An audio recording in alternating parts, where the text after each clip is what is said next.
भाजपा सरकार कमल बने। फिर से खिलेगा।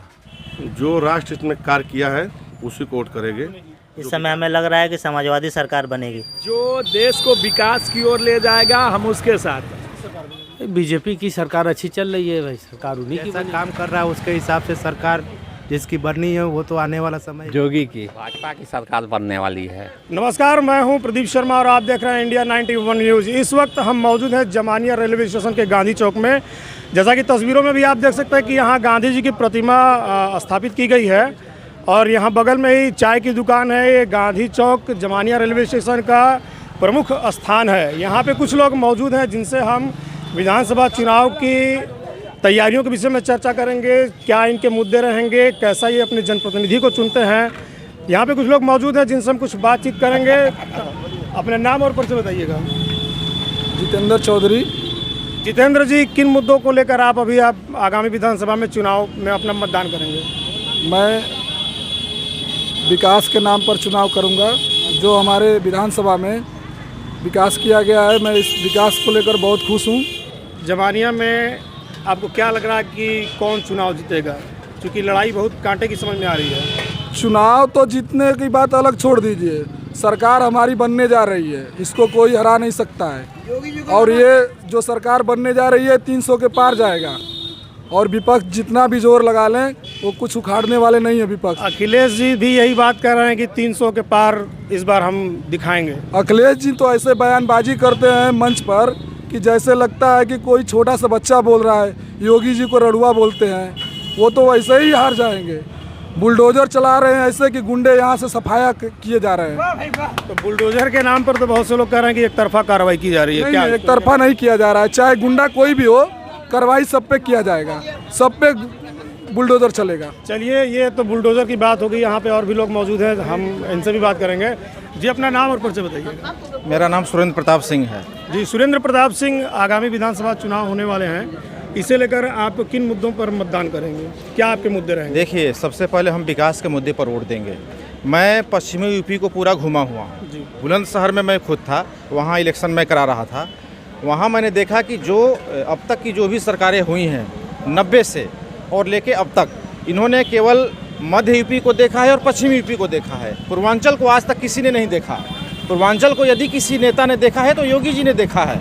मेरे को बड़ा दुख होता है, अखिलेश जी यमुना एक्सप्रेसवे बनाए हैं, लखनऊ से लेकर आगरा तक उन्होंने अपने लिए बनाया है, क्योंकि उसको कन्नौज से जोड़ा है, एटा से जोड़ा है, कासगंज से जोड़ा है, इटावा से लिंक रोड में जोड़ा है। पूर्वांचल के लिए अखिलेश जी ने कुछ किया नहीं है। इसका मतलब आप ये कहना चाह रहे हैं कि अखिलेश जी ने सिर्फ अपने निजी फायदे के लिए निजी वोट की बात हो सकता है किसी को बुरी लग सकती है, लेकिन मैं इतना बताना चाहता हूँ कि मुगल काल में जिस प्रकार से शाहजहां, अकबर, इन्होंने अपने ऐशो आराम के लिए ज़िंदगी जिए, यमुना एक्सप्रेसवे अखिलेश अपने ऐशो आराम के लिए बनाए हैं। डिम्पल को ताजमहल दिखाने के लिए उन्होंने बनाया है। ये पूर्वांचल अभी उनको बनाना था जिस प्रकार से गंगा एक्सप्रेसवे बना है, ये गाजीपुर एक्सप्रेसवे बना है, ये भी गंगा एक्सप्रेसवे बन रहा है। इस प्रकार से आप उत्तर प्रदेश का चहुमुखी विकास कीजिए। आप सैफई महोत्सव नहीं करा सकते। वोट दिया जाएगा अयोध्या के नाम पर, विकास के नाम पर वोट दिया जाएगा। आज हम इलाहाबाद को देखते हैं, बनारस को देखते हैं, गाजीपुर को देखते हैं। जितना विकास योगी के राज में पूर्वांचल का हुआ है, आज तक के इतिहास में किसी भी लीडर ने अगर पूर्वांचल का विकास नहीं कराया है इतना। आप केवल मध्य यूपी का विकास करा के पूर्वांचल से वोट नहीं मांग सकते।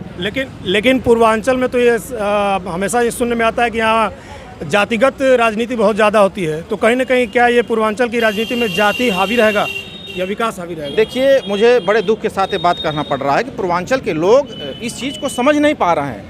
पूर्वांचल के लोगों को जात के नाम पर वोट नहीं देना चाहिए, उनको विकास के नाम पर वोट देना चाहिए। आप पहले मध्य यूपी को देखिए, आप पश्चिमी यूपी को देखिए।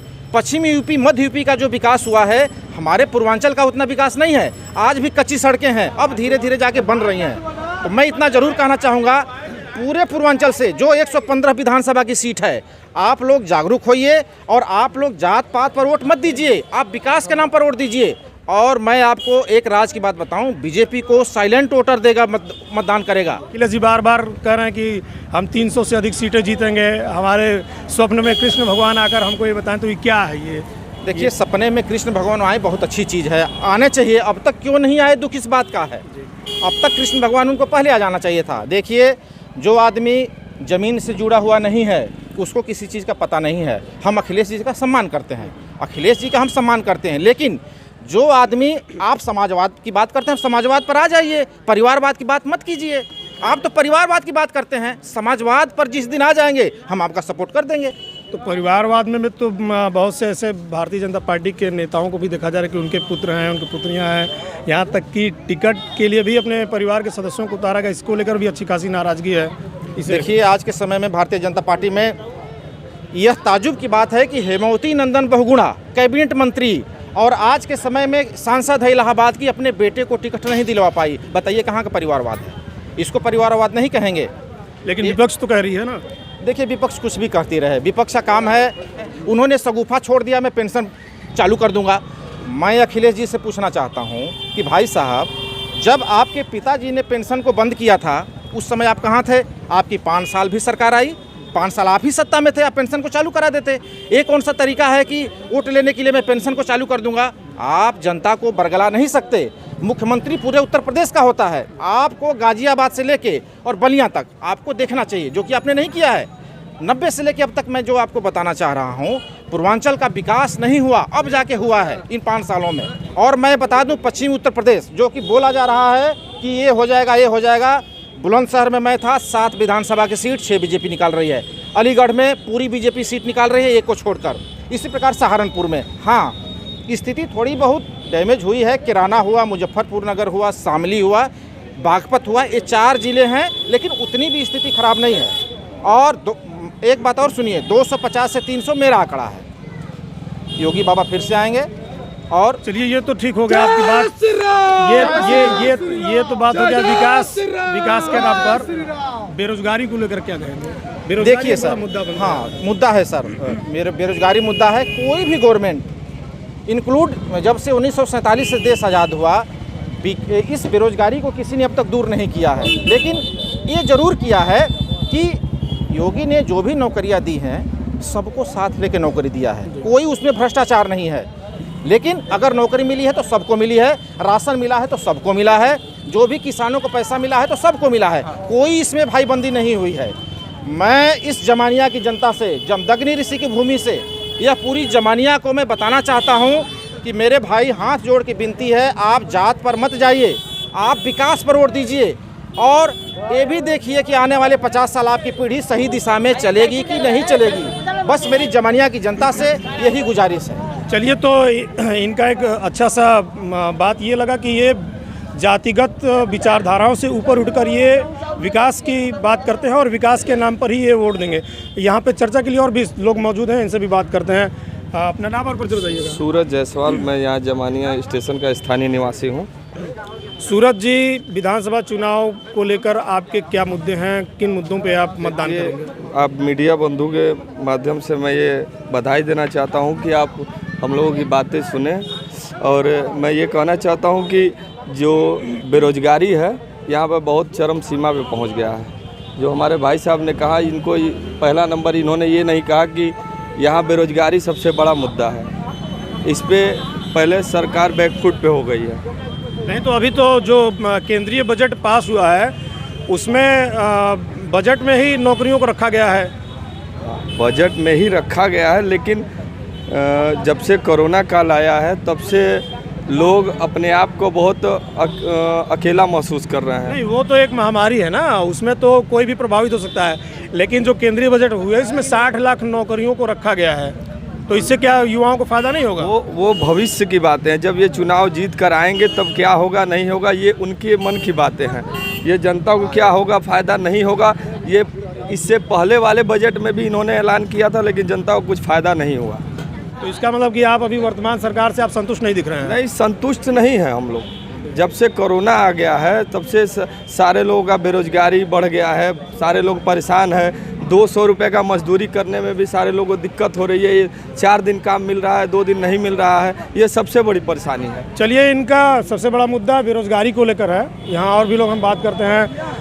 हमारे साथ मौजूद हैं, ये बुजुर्ग हैं, सरदार जी हैं। आपने बहुत से चुनाव को देखा होगा, बहुत से नेताओं को देखा होगा, बहुत से मुख्यमंत्रियों को देखा होगा।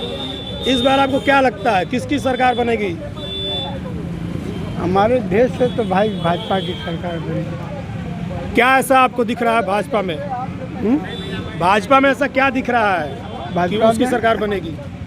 भाजपा में बहुत कुछ दिखाया गया है, ऐसी बात नहीं है जी। और बहुत कुछ लोग तैयार भी हैं और बेरोजगार भी हैं जी। और पढ़े लिखे भी हैं और बिना गरीब भी है। तो क्या आप जो जमनिया विधानसभा है उसको लेकर आप क्या चाहते हैं कि कैसा नेता हो आपका? अब तो भाई नेता के ऊपर डिपेंड करेगा, जनता के ऊपर भी डिपेंड करेगा। जनता में तो आप ही हैं। जनता में हम भी हैं। जी। हम यही चाहते हैं कि जिसकी सरकार हो, कायदे की सरकार हो, बस। अच्छा, इससे पूर्व में भी जो 2017 से पूर्व की जो सरकारें थी और वर्तमान जो सरकार है, इन दोनों में क्या अंतर दिख रहा है? पहले की सरकार में और अब की सरकार में अंतर है। जी, किस तरह का? ये विकास की सरकार थी और वो बिना विकास की सरकार थी। चलिए, तो ये सरदार जी हैं, इनका कहना है कि विकास को लेकर ये वर्तमान सरकार चल रही है और आने वाले समय में भी विकास के नाम पर ही पुनः भाजपा की सरकार बनेगी। तो यहाँ और भी लोग हैं, उनसे भी हम बात करेंगे कि इनके क्या मुद्दे रहेंगे। अपना नाम बताइएगा। मेरा नाम आशु जायसवाल है। आशु जी, चुनाव को लेकर आपकी क्या विचारधारा बन रही है? लोगों के बीच में क्या चर्चाएं चल रही है? लोगों के बीच में यहाँ जब भी होती है, पूरी यूपी की हम बात कर रहे हैं कि यहाँ जातिगत ही मतलब वोटर होते हैं। यहाँ पे विकास नाम से कुछ नहीं होता। और चूँकि अगर यहाँ विकास के होते तो हमारे माननीय जो पूर्व सांसद जी थे वो यहाँ से हारते नहीं। और चूँकि यहाँ पे जो जिसको वोट देना है वो जातिगत ही वोट देगा। तो विकास के नाम पर इसका मतलब कि वोट नहीं दिया जाएगा, सिर्फ जाति के नाम पर? विकास के नाम पे वोट नहीं मिलता है यहाँ पे।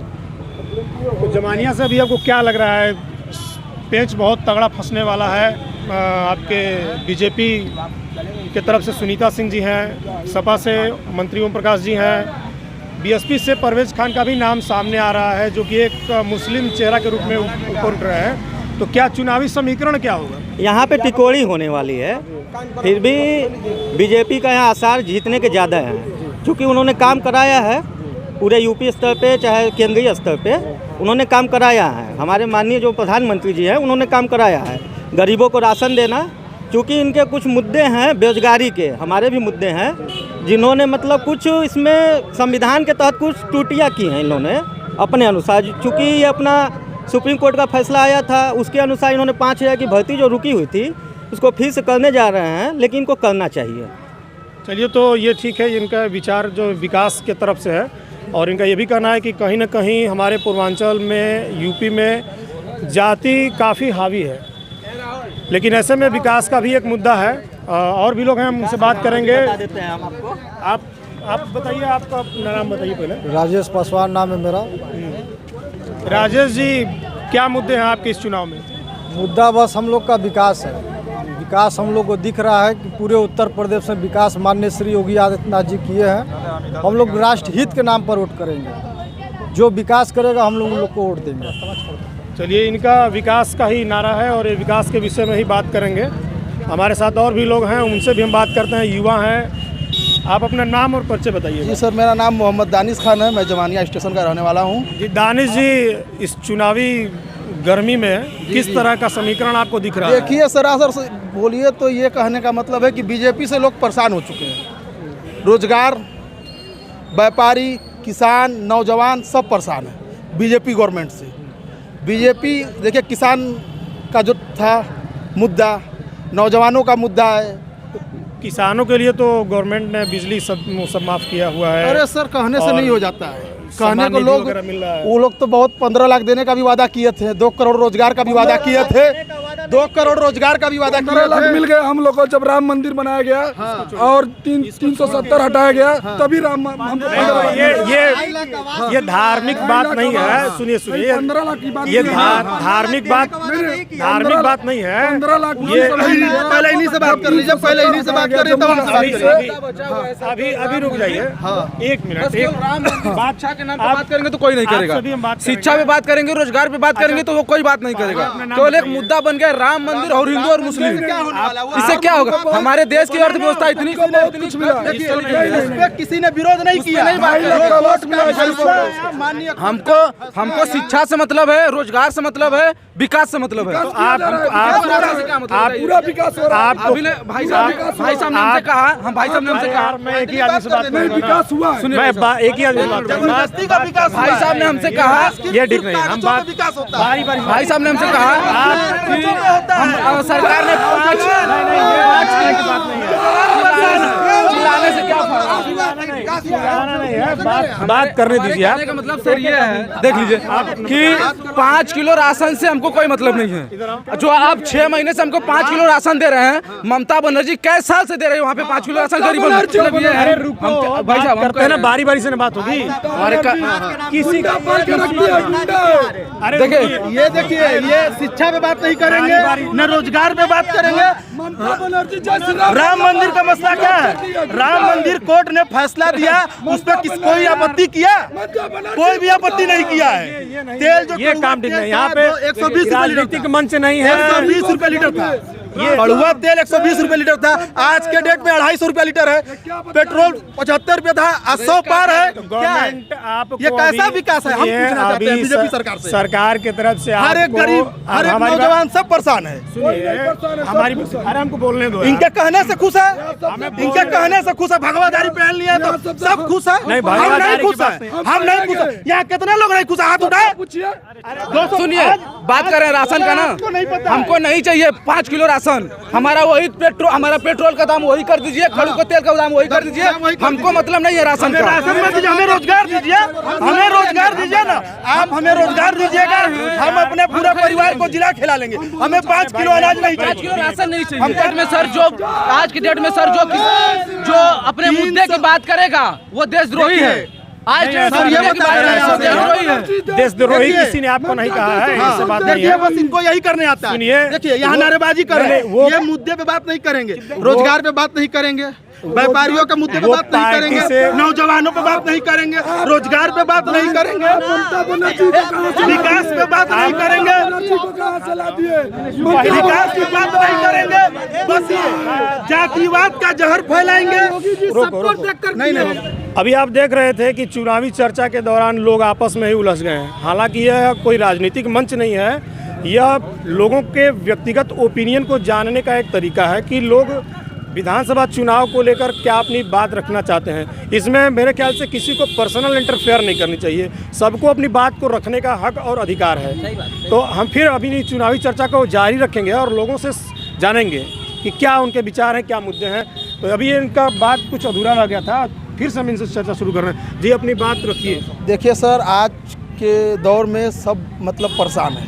एक कोरोना काल था, दूसरा ये सरकार से लोग परेशान हैं। किसान, रोजगार, नौजवान, व्यापारी, सब लोग परेशान हैं। देखिए, कड़ुआ तेल 120 रुपये लीटर था, आज के डेट में 200 प्लस मिल रहा है। पेट्रोल 70 रुपये था, आज 100 प्लस है।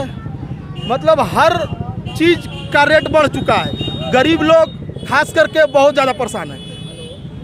हर एक सामान महंगा हो चुका है। ठीक है, महंगा हो चुका है, लेकिन जैसे कि आप कोरोना महामारी की बात कर रहे थे, तो कोरोना महामारी में गवर्नमेंट ने बहुत से राहत सामग्री का वितरण किया है, जो कहीं ना कहीं लोगों को बढ़िया से फ़ायदा दिया है। अभी भी आप तेल की बात कर रहे हैं तो एक रिफाइंड तेल मिल रहा है, तो एक औसत परिवार के लिए वो रिफाइंड का तेल कुछ ना कुछ तो काम करेगा। ये बताइए सर, 1 लीटर से 1 महीना मतलब परिवार खा लेगा? अगर जिसके परिवार में 6 से 7 लोग हैं, 1 लीटर वो तेल कितने दिन चलेगा? आप सिर्फ अपने परिवार की बात ना करें, आप पूरे उत्तर प्रदेश के परिवार की बात करें। उत्तर प्रदेशी की बात कर रहे हैं। 1 लीटर तेल से क्या होने वाला है? आप 5 किलो अनाज दे रहे हैं। रोजगार, आज के डेट में नौजवान भटक रहे हैं रोजगार के लिए। सर, आप रोजगार का भी व्यवस्था कीजिए।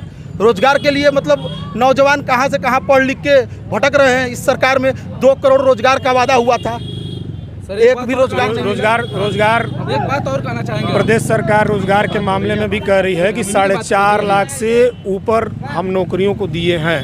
जी सर, ये देखिए सिर्फ जुमलेबाजी है सर। तो मतलब जो 4.5 लाख, सिर्फ कागजों, 4.5 लाख का जो आंकड़ा गिनाया जा रहा है प्रदेश सरकार के द्वारा, वो सिर्फ मैंने कागजों में है। 4.5 लाख, अगर 4.5 करोड़ जो कह रहे हैं आप रोजगार मिलता तो लोग भटकते रही रोड पे। नहीं तो क्या बेरोजगार के सिर्फ 4.5 लाख लोग ही हैं। मोदी जी, माननीय प्रधानमंत्री जी 2 करोड़ रोजगार का वादा किए थे, वो कहाँ गया 2 करोड़ रोजगार? तो अभी उसी में तो उसी को तो केंद्रीय बजट में उसको रखा गया है कि 60 लाख नौकरियां देंगे। जुमला है सर, सिर्फ कागजों पे दिया जाता है। देखिए इससे जो पिछला गवर्नमेंट था कि अब हमको राशन दे रहे हैं, ये पूरी तरह से मार्केटिंग है मोदी जी का। ये मार्केटिंग है ये चीज कि 5 किलो चावल है, उसमें उनका फोटो लगा हुआ इतना बड़ा, उसका खर्च जानते हैं कितना आएगा? 100 से 150 रुपए आएगा 1 किलो चावल का दाम। बताइए आप। अच्छा ये बताइए कि जो किसका पैसा? हमारा पैसा, इनका पैसा, इनका पैसा। बिल्कुल बिल्कुल जनता के पैसा है। आप ये बताइए, जो है कि फोटो लगा करके मार्केटिंग करेंगे कि हम ही हैं, जो है सो हम ही है मोदी, हमें क्यों उड़ाया जा रहा है। मैं बता रहा हूँ कि रही बात जो फोटो लगाने की, तो आपको अच्छी तरह से याद होगा कि अखिलेश यादव जी ने लैपटॉप का वितरण किया था, उसमें भी फोटो लगा था और उसमें भी सवाल उठे थे। तो फोटो तो कहीं ना कहीं ये राजनीतिक इशू है ना। फोटो लगा हुआ था, लेकिन उन्होंने भी राशन दिया, उन्होंने भी राशन बांटा हुआ था। उनके कार्यकाल में भी हर कोटेदार के पास राशन जाता था, लेकिन उन्होंने तो कभी नहीं लगवाया। कहाँ मिलता था उनके? और वो कह रहे थे कि वैक्सीन हमने पूरा फ्री लगवाया। राशन उन्होंने कह रहा था कि वैक्सीन हमने पूरा फ्री लगवाया, समझ रहे हैं? वो कह रहे थे कि वैक्सीन हमने, ये बताइए कि वैक्सीन अपने घर से लगवाए हैं क्या?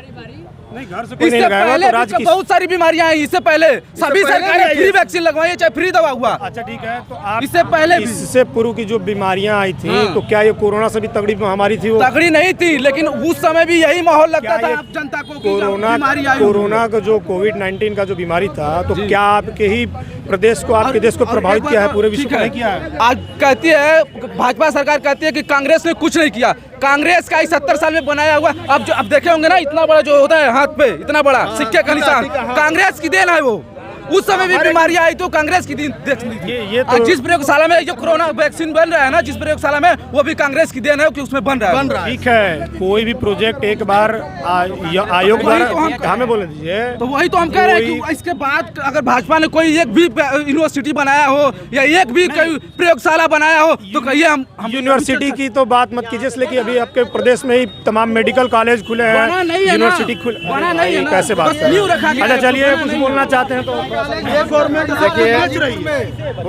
मेरे भाई ने अभी बताया कि हो गया, युवा बेरोजगार बहुत हैं। आप सर मेरे को ये बात बता दीजिए कि कौन सी ऐसी गवर्नमेंट है, क्या 5 साल पहले जो अखिलेश की गवर्नमेंट थी, मायावती की थी या मुलायम सिंह की जो गवर्नमेंट थी, क्या सब नौकरी पा गए थे? सबको रोजगार मिल गया था?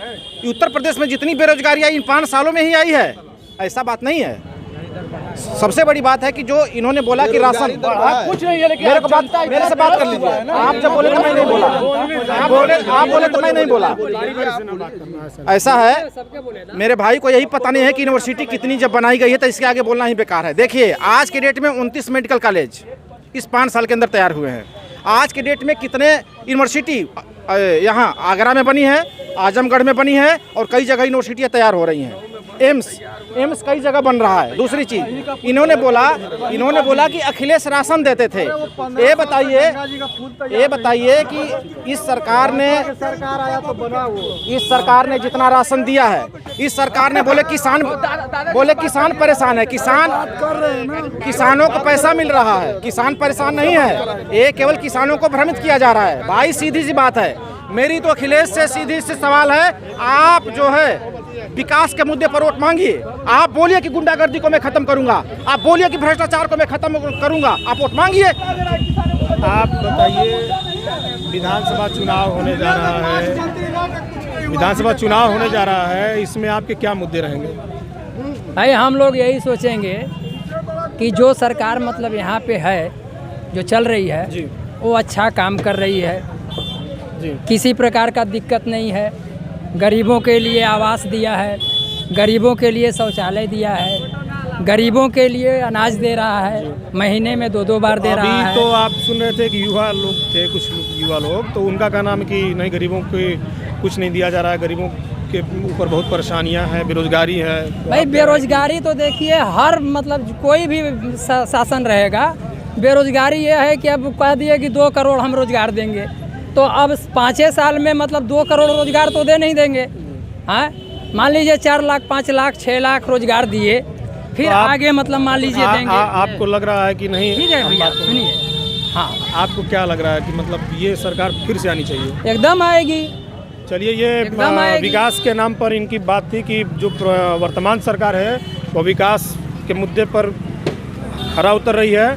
हम और भी लोगों से चर्चा करेंगे और जानेंगे कि इनके क्या मुद्दे हैं। आप अपना नाम बताइए। मेरा नाम शशिकांत है, मैं सैदराजा विधानसभा से हूँ, चंदौली डिस्ट्रिक्ट में पड़ता है। सबसे प्रमुख मुद्दा लोगों को बेरोजगारी और महंगाई की है, जो सबके लिए कॉमन है। क्योंकि इस सरकार में जितना बेरोजगारी दर जितना नीचे चला गया है, मतलब जितना बढ़ गया है कि पूरे एक परिवार में अगर 4 लोग पढ़ रहे हैं तो पढ़ाते पढ़ाते वो बेचारा बाप परेशान हो जा रहा है, लेकिन उसको कमाने के लिए कोई साधन न कोई वैकेंसी निकल रही है। कोई वैकेंसी आ भी रही है तो उसमें इतना धांधली हो जा रहा है कि उसको किसी न किसी तरह उसको कोर्ट में ले जाना, कई बार परीक्षा रद्द कराना। कोर्ट में ले जाने की जो आप बात कर रहे हैं, एक मिनट, जो कोर्ट में ले जाने की आप बात कर रहे हैं, तो इससे पूर्व की सरकारों में क्या इस तरह की चीज़ें नहीं हुई थी? इससे पूर्व की सरकार में इतना ऐसा नहीं होता था कि इतना नहीं। हम लोग भी क्या बहुत से भर्तियों पर लोग युवा कोर्ट में नहीं गए थे, लेकिन उसका तुरंत निराकरण होता था। वो जल्दी, इसमें क्या है कि कई बार निराकरण इतना जल्दी नहीं होता था जैसा आप कह रहे हैं। हो जाता था सर, होता था, लेकिन इस गवर्नमेंट में तो वैकेंसी आ ही नहीं रही है। 5 साल में रेलवे का वैकेंसी हर साल निकलता था, पूरे मार्केट में रेलवे का ग्रुप डी का फॉर्म टंगा होता था। आज के 5 साल से आप देखिए कोई भी रेलवे का वैकेंसी नहीं आ रहा है। और किसी भी मैटर में कोई नहीं, अगर यूपी सरकार में ये टेट और यूपी टेट को लेकर जो भी परीक्षा हो रहा है उसमें हर बार पर्चा आउट हो जा रहा है। कैंडिडेट जा रहे हैं परीक्षा सेंटर पे जाके फिर वापस आ रहे हैं, जा रहे हैं। ऐसे उनका भविष्य अंधेरे में जा रहा है, उनका डेट बढ़ता जा रहा है। इसको लेके वो काफ़ी परेशान और चिंतित हैं, इसलिए वो बहुत अपने आप को एक प्रेशराइज महसूस कर रहे हैं और इससे बहुत काफ़ी परेशान हैं। पेरेंट्स भी क्या करेंगे, वो लोग कहाँ से कमाएं खिलाएंगे? इतना देख रहे हैं महंगाई दर कितना तेज़ी से ऊपर जा रहा है, इस पर कोई कंट्रोल नहीं है। इसलिए हर चीज़ से जनता त्रस्त है, मजबूर है, लाचार है। और इस गवर्नमेंट इतना भ्रष्टाचार, इतना नफरत फैला दिया है हिंदू मुसलमान करके, या किसी तरह का ये लोग सोच रहे हैं कि हम ऐसे कर देंगे तो लोग अपना डाइवर्ट हो जाएंगे। ऐसा कुछ नहीं है, यहाँ सब लोग समान हैं, सब लोग संविधान को लेकर के संविधान के अनुसार अपने आप को चलते हैं। ये बोलती है गवर्नमेंट कि हमारे यहाँ भ्रष्टाचार नहीं है और दंगाई ख़त्म हो गया है, ये सब कुछ हो गया। ऐसा कुछ भी नहीं। आप किसी थाने चौकी में चले जाइए, किसी मैटर को लेकर के देखिए, वहाँ पे आप कितना भी सही रहेंगे, आपका नहीं चलेगा। अगर मंत्री विधायक का कोई चट्टूकार आ जाता है तो उसका तुरंत सुनवाई होता है और उसी के पक्ष में कोई मैटर हल होता है। 2017 से पूर्व 2017 से पूर्व की सरकार में नहीं बोलना, 2017 से पूर्व क्या दंगे या अपराध इस तरह की कुछ चीज़ें नहीं हुई थी? नहीं, होती थी, जरूर होती थी, लेकिन इस गवर्नमेंट ने उसको और ज़्यादा बढ़ा दिया है, नफरत फैला दिया हिंदू मुसलमान का। कभी धार्मिक मुद्दा, कभी राजनीतिक मुद्दा, कभी कुछ अन्य प्रकार की मुद्दा, इसको लेकर के पब्लिक काफ़ी मतलब परेशान है। अच्छा, गाजीपुर में भी अभी मेडिकल कॉलेज बनाया जा रहा है, लगभग हर जिलों में मेडिकल कॉलेज बनाया जा रहा है। ऐसे में बहुत से तमाम जो मेडिकल की तैयारी कर रहे हैं, तो क्या भविष्य में क्या डॉक्टर की उपलब्धता नहीं बनेगी इससे? नहीं बनेगी, लेकिन उसको जैसे ज़रूरत है उस हिसाब से उसको पूरा करना चाहिए। वैकेंसी करके लोगों को वहाँ पे अप्लाइड करना चाहिए ताकि लोग इधर उधर ना भटके। अभी हम लोग को कुछ प्रॉब्लम होता है तो हम लोग बनारस भागते हैं ले करके, क्यों? हम लोग के ज़िले में, हम लोग के नियरेस्ट में भी हॉस्पिटल की ज़रूरत है कि नहीं है? अब चलिए, ये इनका विचार है कि हमारे जो मुद्दे हैं वो बेरोज़गारी है, महंगाई है, भ्रष्टाचार है। हम अपनी चुनावी चर्चा को यहीं विराम देते हैं, क्योंकि यहाँ पे इस चुनावी चर्चा में बहुत गर्मा गर्म चर्चा हुआ है। नौबत यहाँ तक आ गई है कि लोगों के भिड़ने की भी बात समझ में आ रही थी। हम ये चुनावी चर्चाओं को जारी रखने के लिए हम और भी अपने विधानसभा क्षेत्र के कुछ जगहों पे जाएंगे जहाँ पे लोगों के ग्राउंड ओपिनियन को जानेंगे। तब तक के लिए दीजिए हमें इजाज़त। आप हमारा चैनल इंडिया 91 न्यूज़ को ज़्यादा से ज़्यादा लाइक करें, सब्सक्राइब करें और शेयर करें, और इसी तरह के चुनावी चर्चाओं और गर्मा गर्म लोगों के बहस को देखने के लिए हमारे चैनल को ज़रूर देखें। धन्यवाद।